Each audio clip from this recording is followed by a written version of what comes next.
Gente, eu vou começar a falar um pouco mais sobre deslizamento de terra em Santa Catarina em 2008. Bom, a história da primeira vítima é o seguinte: Luana era uma menina de 3 anos e vivia em Santa Catarina. Gente, o que aconteceu? Ela foi atingida por um deslizamento de terra que aconteceu em Santa Catarina. Olha, gente, é uma história muito comum dos brasileiros que acontece geralmente. E eu vou puxar aqui a memória de vocês. Vou para 2010 e 2011. Em 2010, um forte temporal atinge o Rio de Janeiro em cheio e arrasa com uma parte da cidade. Gente, o morro do Bumba, ele explodiu misteriosamente, ninguém sabe como, e arrasou muitas e muitas casas.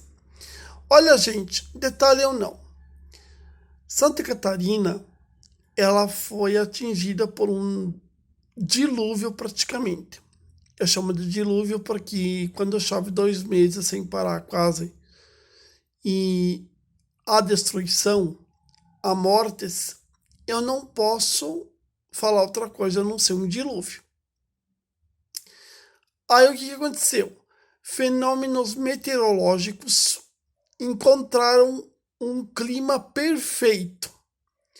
E aquilo foi dia após dia, notícia após notícia. Sobe o número de pessoas desaparecidas em Santa Catarina. Sobe o número de desabrigados. Sobe o número de pessoas mortas. Gente, o que aconteceu? Santa Catarina ela foi atingida quase com um dilúvio e muita gente teve que sair das suas casas e ir para abrigos. Principalmente naquela época o Vale do Itajaí e também Blumenau foram drasticamente atingidos por esses fenômenos climáticos. Gente, a cidade de Blumenau ela ficou quase que totalmente, completamente arrasada por esse desastre. Rodovias foram interditadas porque deslizamento de terra é algo comum que acontece geralmente quando dá muita chuva em algum lugar no Brasil. É Recife, São Paulo, Rio de Janeiro, Santa Catarina, Rio Grande do Sul. O que acontece? Deslizamento de terra. Ou senão, o rio sobe e arrasta as casas, como aconteceu a semana passada em Orleans, Santa Catarina, quando uma casa ela foi arrastada pelo rio. Gente, eu estou falando aqui de assuntos e eu vou fazer uma colocação para vocês. E eu vou usar para vocês aqui um exemplo do Japão. O Japão, ele se prepara durante anos e anos por um terremoto forte que um dia vai chegar. Um dia vai chegar. Mas tem uma diferença. Desculpa, gente. Bem, meio quase que baixinho, mas passou uma moto aqui. Mas tem uma diferença. Eles se preparam por anos e anos de um terremoto que um dia vai chegar. E isso vai acontecer em 2011, quando um terremoto, um tsunami e um acidente nuclear chegou. Ou seja, um desastre em dois. Foram 3 desastres numa pancada só. Aí é o seguinte, cidades do Brasil aqui não estão preparadas para esse tipo de evento. Muitos da Defesa Civil geralmente mandam mensagem e passam informação. E vai vir um ciclone, e vai vir uma chuva forte, e vai vir uma tempestade, e vai chover tanto de milímetros de chuva. Saia de suas casas, desocupe geralmente as suas casas perto dos rios. Saiam, vão para abrigos. Aí o que acontece? Muita gente vai para abrigo e passa a chuva, pronto. Alguns países são preparados para esse tipo de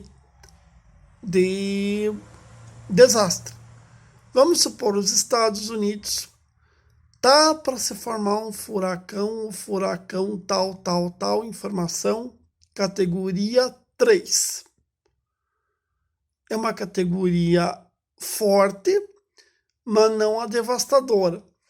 Aí, esse furacão, vamos supor, ele nasce lá no Caribe, nasce lá nas ilhas onde formam os furacões, e de repente ele vem para os Estados Unidos e esse furacão ele começa a ganhar força. De 3 vai para a categoria 4 e de 4 vai para a categoria 5. Ou seja, está formada uma tempestade letal e vamos supor, cidades dos Estados Unidos, não vou citar o nome das cidades aqui, vão ser atingidas por esse furacão. Evacua todo mundo, tira todo mundo, manda todo mundo para o abrigo, manda mensagem, sai anunciar na rua com megafone que a situação vai ser crítica.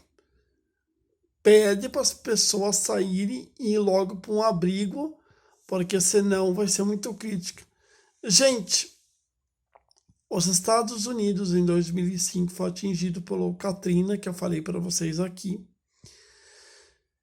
E o tema dessa semana é Tempestades que Matam e Destroem, parte 3.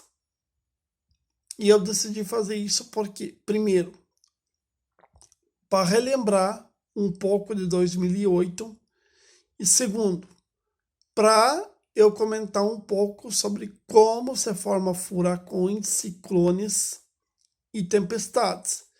Tempestades essa que geralmente atinge cidades, países e lugares.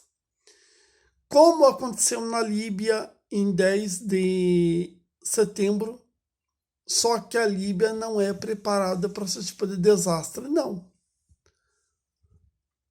Não é preparado. Não foi preparado as Filipinas, o Haiyan, não foi preparado Myanmar, um ciclone em 2008, não foi preparado pelo ciclone Daniel em 2023. Então teve muitos países que não foi preparado e foram atingidos duramente só porque, primeira coisa, avisos tem. Manda lá para o celular, porque gente, todo mundo hoje tem um celular, todo mundo vive navegando nas redes sociais. Então, vamos supor, se a Defesa Civil manda uma mensagem, saiam todo mundo, porque vai ocorrer uma chuva forte, e essa chuva forte, ela vai atingir uma cidade e vai causar mortes e destruição. Pronto.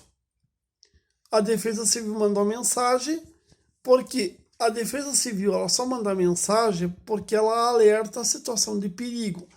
Se a Defesa Civil não alertasse a situação de perigo, eles não iriam mandar mensagem. Mas manda mensagem, como é que é? Cada um se comunica um com o outro, fala bem assim, vai vir tal tempestade, pronto. Gente, conversando e dialogando, tudo pode acontecer hoje. Tanto é que tecnologia tem para se evitar desastre como aconteceu há uns anos atrás em Santa Catarina e agora também no Rio Grande do Sul. Tchau, gente. Basta conscientização. Basta todo mundo ler a mensagem, entender e falar. Vai vir algo que vai ser bem complicado.